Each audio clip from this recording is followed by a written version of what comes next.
দাবি চলছে দাবি পুরো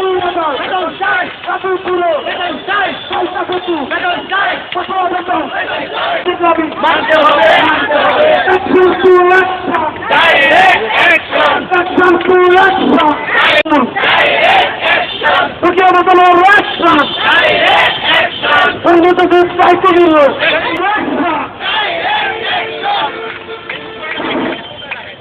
এই শ্রমিকরা আজকে বাকি করে তাদেরকে খেতে হচ্ছে।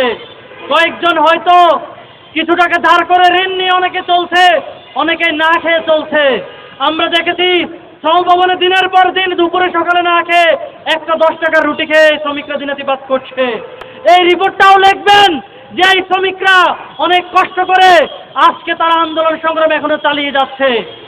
আজকে আমাদের পূর্ব ঘোষিত গণমিছিল ছিল, সেই গণমিছিল প্রাকৃতিক আবহাওয়ার দুর্যোগপূর্ণ কারণে বৃষ্টি আসায় আমাদের অনেক সহযোদ্ধা আসে নাই।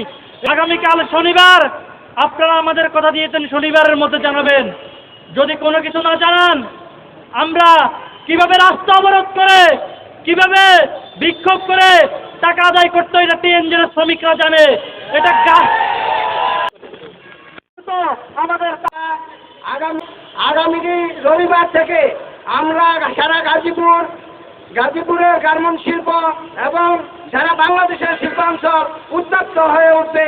আমাদের এই বকেয়া বেতনের দাবিতে আমরা সারা বাংলাদেশের গার্মেন্টস শিল্পের শ্রমিক ভাই বোনদেরকে একত্রিত করে আমরা আমাদের এই দাবি আদায়ের লক্ষ্যে কঠোর আন্দোলন করার হুঁশিয়ারি দিতেছি। আমরা বলতে চাই যেগুলো পাওনা আছে সেগুলো নিয়ে তাল বাহানা চালাইতেছে। কেন তাল বাহানা? আমাদের তো আর কোনো কারণ ভিক্ষাও চাই নাই, দানও চাই নাই, আমাদের ন্যায্য পাওনা চাইছি। সেটা নিয়ে সমাজ সচিব বিভিন্ন মহল থেকে আমাদের নিয়ে মস্করা করেছে। 3 মাসের। হ্যাঁ, দিন ধরে আপনারা আমরা আন্দোলন 6 মাস ধরে। কোনো সমাধান নাই, কোনো সমাধান না। জিজিএম গেছে, তারপরে সব মন্ত্রণালয় গেছে, সব